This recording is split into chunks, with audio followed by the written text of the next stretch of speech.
आज का हमारा टॉपिक है द्रव्य के गुण धर्म एवं उनका मापन, properties of matter and there measurement. चलिए इसे स्टार्ट करते हैं। प्रत्येक पदार्थ अर्थात द्रव्य के विशिष्ट अथवा अभिलाक्षणिक गुण धर्म होते हैं। अर्थात प्रकृति में प्रदत्त जितने भी पदार्थ या द्रव्य होते हैं उनमें कुछ साधारण तो कुछ विशिष्ट लक्षण पाए जाते हैं।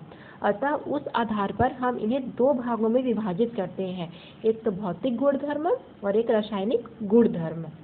पहला देखेंगे भौतिक गुण धर्म किसे कहेंगे। तो भौतिक गुण धर्म में पदार्थ के उन गुणों को शामिल किया जाएगा जिनसे हम पदार्थ की पहचान कर सकते हैं, उनके संगठन की पहचान कर सकते हैं बिना उसमें परिवर्तन किए। मान के चलिए यदि आपको कोई भी वस्तु या कोई भी पदार्थ, फॉर एग्जाम्पल ये चौक दिया गया, अब इसका भौतिक आपको गुण की पहचान करनी है, तब आप क्या करेंगे? सबसे पहले इसका रंग देखेंगे।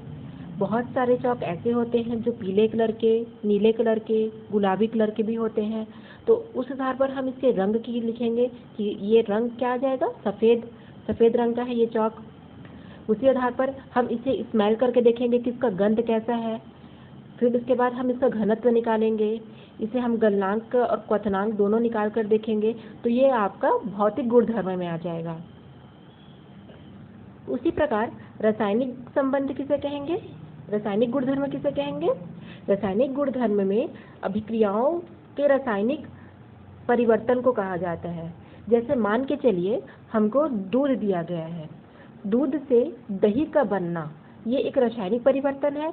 अर्थात रासायनिक परिवर्तन वह परिवर्तन होता है जिससे हम बदलते हुए स्वरूप को तो नहीं देख सकते, परंतु उसका बदला हुआ स्वरूप जरूर देख सकते हैं। जैसे हम दूध से दही बनने के प्रोसीजर को नहीं देख सकते कि दूध से दही कैसे कन्वर्ट होता है, लेकिन हम दही का बदला हुआ रूप देखते हैं कि दूध से किस प्रकार दही बन चुका होता है, तो वो रासायनिक गुणधर्म में आएंगे। उसी प्रकार अम्ल क्षार अभिक्रिया, उसके हम देखेंगे कि वो खट्टेपन में आएगा कि क्षारीय प्रवृत्ति का है, उसकी दहनशीलता कैसी है, ये सब रासायनिक गुण धर्म में आएंगे। अर्थात भौतिक गुण धर्म में हम उसके संगठन में परिवर्तन नहीं करते हैं और रासायनिक गुण धर्म में उसकी हम संगठन में परिवर्तन कर सकते हैं। उसी प्रकार पदार्थ के अनेक गुण धर्म होते हैं जो उसकी मात्रात्मक प्रकृति को बताते हैं या शो करते हैं, जैसे लंबाई, क्षेत्रफल, आयतन, इन्हें ही हम भौतिक राशियां कहते हैं। अब हम द्रव्य के गुण धर्म तो देख लिए, अब हम इसका मापन देखेंगे। तो प्राचीन काल से ही मापने की विधियां प्रचलित है। पहले जमाने में भी जब मापन के कोई साधन नहीं थे या कोई मेजरमेंट नहीं था, उस समय भी लोग अनुमान लगा करके या कटोरी गिलास का उपयोग करके मापन की क्रिया को कंप्लीट करते थे। जैसे मान के चलिए हमें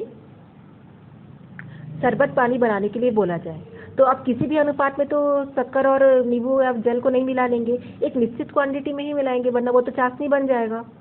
तो इसी प्रकार से मापन के कुछ विधियां होती है, मापन के कुछ मेजरमेंट होते हैं जिससे हम उसके माप सकते हैं, तो इसके बारे में हम पढ़ने वाले हैं। तो भौतिक राशियों के मापन या मापदंड के निम्नलिखित 4 पद्धति होती है, जिसमें से 3 पद्धति का हम अभी उपयोग नहीं करते हैं और चौथी पद्धति जिसे हम SI पद्धति कहते हैं, जनरली उसी का ही उपयोग किया जाता है। तो सबसे पहले हम देखेंगे मापन की तीनों पद्धतियों को। तो यहाँ आपका नोट से दिया गया है, मैं इसे आप लोग को समझा रही हूँ। मापन की 3 पद्धति होती है, CGS, FPS और तीसरा हो जाएगा MKS। तो तीनों जो पद्धतियां होती हैं उनमें दूरी, द्रव्यमान और समय, इन तीनों के आधार पर ही उनकी हम गणना करते हैं। जैसे सबसे पहले हम देखेंगे CGS पद्धति। तो CGS पद्धति को यह एक प्राचीन पद्धति है और इस पद्धति में दूरी को किससे करेंगे हम? सेंटीमीटर। द्रव्यमान के लिए हम ग्राम शब्द का उपयोग करेंगे और समय के लिए हम सेकंड का यूज करेंगे। किसमें? CGS में। दूसरी पद्धति है FPS पद्धति।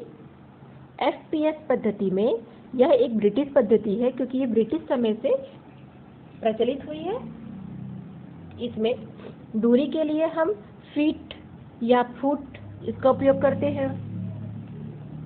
द्रव्यमान के लिए हम पाउंड का उपयोग करते हैं और हम समय के लिए, यहाँ भी हम समय के लिए सेकंड का उपयोग करते हैं। और तीसरा है MKS पद्धति। MKS पद्धति को हम मीट्रिक पद्धति भी कह सकते हैं। तो MKS जो पद्धति होती है उसमें हम दी दूरी को मीटर से, द्रव्यमान को किलोग्राम से और समय को सेकंड से शो करते हैं। और जो चौथी पद्धति है जिसे हम SI पद्धति कहते हैं, और यही SI पद्धति आजकल उपयोग में लाई जाती है, जिसे हम अंतर्राष्ट्रीय पद्धति भी कहते हैं, और यह पद्धति MKS पद्धति को ही फॉलो करता है। तो चलिए हम SI पद्धति के बारे में पढ़ते हैं। SI पद्धति को हम अंतर्राष्ट्रीय या इंटरनेशनल पद्धति भी कहते हैं। इनका विकास सन 1919 में किया गया था। यह जो SI पद्धति है वो दो प्रकार की होती है। एक होती है मूल इकाइयाँ और दूसरी होती है इसकी व्युत्पन्न इकाइयाँ। तो मूल इकाइयाँ, कुल 7 इकाइयों को ही हम मूल इकाई कहते हैं। जैसे यहाँ दिया गया है टेबल में, लंबाई जिसको हम L से प्रदर्शित करते हैं उसका SI मात्रक होता है मीटर। द्रव्यमान जिसे हम M से प्रदर्शित करते हैं, स्मॉल m से, उसका SI इकाई होता है किलोग्राम। समय स्मॉल t से प्रदर्शित करेंगे, सेकंड होता है उसका SI मात्रक। तापमान को कैपिटल T से और इसे केल्विन से दर्शाते हैं, SI मात्रक इसका केल्विन होता है। विद्युत धारा I और इसका SI मात्रक एम्पियर होता है। ज्योति तीव्रता जिसे I और स्मॉल v से प्रदर्शित करेंगे, इसका SI मात्रक कैंडेला होता है, जिसे CD से प्रदर्शित करते हैं। पदार्थ की मात्रा जिसे हम स्मॉल n कहते हैं और इसे हम मोल से प्रदर्शित करते हैं। तो इन 7 इकाइयों को ही हम मूल इकाइयाँ कहते हैं, और इन 7 इकाइयों से या इनकी सहायता से जो और इकाइयाँ बनाई जाती है या तैयार की जाती है उसे ही हम व्युत्पन्न इकाई कहते हैं, जिन्हें मूल इकाइयों की सहायता से ज्ञात किया जाता है। और हम व्युत्पन्न इकाई को एक एग्जाम्पल के द्वारा समझते हैं। ठीक है, तो यहाँ पर हम व्युत्पन्न इकाई ज्ञात करने के लिए, मान के चलिए हमको घनत्व की व्युत्पन्न इकाई ज्ञात करनी है। तो घनत्व का सूत्र होता है द्रव्यमान बटे आयतन, और हम सबको पता है आयतन बराबर लंबाई गुणित चौड़ाई गुणित ऊंचाई, जिसे हम लंबाई का क्यूब लिख सकते हैं। अब घनत्व बराबर द्रव्यमान और आयतन की जगह हम क्या लिखेंगे? लंबाई का क्यूब। अब इस पर हम इकाई रखेंगे, इकाई को रखेंगे तो द्रव्यमान का इकाई होता है किलोग्राम, और लंबाई को हम मीटर से करते हैं क्योंकि क्यूब लगा है इसलिए क्यूब करेंगे। तो अब ये +3 है, ऊपर जाकर के माइनस हो जाएगा क्योंकि ये इंटू में हो रहा है, यहाँ पर डिवाइड है, ऊपर जाकर के इंटू हो जाएगा इसलिए माइनस हो जाएगा। तो घनत्व की इकाई हो जाएगी किलोमीटर और किलोग्राम मीटर इनवर्स 3। तो इस प्रकार से मूल इकाइयों की सहायता से हम व्युत्पन्न इकाई ज्ञात कर सकते हैं। तो अब हम पढ़ेंगे मापन में पाई जाने वाली त्रुटियां या अनिश्चितता। जब कभी भी मापन की प्रक्रिया की जाती है तो वह मापन कितना सही है या कितना गलत, वो हमको त्रुटियों के आधार पर ही पता चलता है। और मापन करने पर हमेशा थोड़ा बहुत उसमें त्रुटियां तो पाई ही जाती हैं, कुछ यंत्र के कारण और कुछ हमारे किए गए परीक्षण के आधार पर। तो इस प्रकार से त्रुटियां या अनिश्चितता 2 प्रकार की होती हैं। पहला होता है नियमित, या इसको परिमित या निर्धारित, या इंग्लिश में इसको डिटर्मिनेट कहते हैं, और दूसरी होती है अनियमित या रैंडम प्रकार की। तो सबसे पहले पढ़ेंगे हम नियमित या निर्धारित, जिसे हम इसमें पहला आएगा यांत्रिक त्रुटियां। यांत्रिक त्रुटियां किसे कहेंगे? ये त्रुटियां प्रयोग में लाए जाने वाले जो यंत्र होते हैं जो apparatus होते हैं उसमें विद्यमान होते हैं। दूसरा होगा व्यक्तिगत त्रुटियाँ। इस प्रकार की त्रुटियाँ उस समय उत्पन्न होती है जब हम प्रयोग विधि करते हैं और वह प्रयोग विधि में हमारे द्वारा व्यक्तिगत थोड़ा बहुत अंतर पाया जाता है, तब व्यक्तिगत त्रुटियाँ पाई जाती हैं। प्रत्येक व्यक्ति मापन जब करता है तो उसमें व्यक्तिगत कुछ न कुछ त्रुटियां तो पाई जाती है। जैसे हम अगर फिजिकल केमिस्ट्री का अनुमापन या टाइट्रेशन मेथड करते हैं तो उसमें लास्ट में आंसर में लाइट पिंक लगाना रहता है, किंतु कई व्यक्तियों की वजह से वो डार्क पिंक में भी आ जाता है, तो ये व्यक्तिगत त्रुटि के अंतर्गत आएगा जो हमारे द्वारा हो जाती है। तीसरा आएगा कार्य विधि संबंधी त्रुटियां।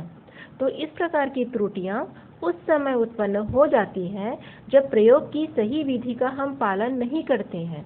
नियम अनुसार यदि हम मापन नहीं करेंगे तो उस वजह से तीसरी या कार्य विधि संबंधी त्रुटियां पाई जाती हैं। अब इसका दूसरा प्रकार है अनियमित त्रुटियां। ये वो प्रकार की त्रुटियां हैं जो प्रयोग करने वाले व्यक्ति के नियंत्रण में नहीं रहता है। इस प्रकार का जो त्रुटि होता है वो धनात्मक या ऋणात्मक चिन्ह प्रकार का होता है। जैसे हम वर्नियर कैलिपर्स या स्क्रू गेज का प्रैक्टिकल करते हैं फिजिक्स में, या आप लोग 9th 10th में भी विज्ञान में किए होंगे, तो इसमें क्या होता है, इंस्ट्रूमेंट में ही कुछ इस प्रकार की त्रुटियां आती हैं जिसमें हम धनात्मक और ऋणात्मक चिन्ह से दर्शाते हैं। तो ये त्रुटियां अनियमित या रैंडम प्रकार की होती हैं।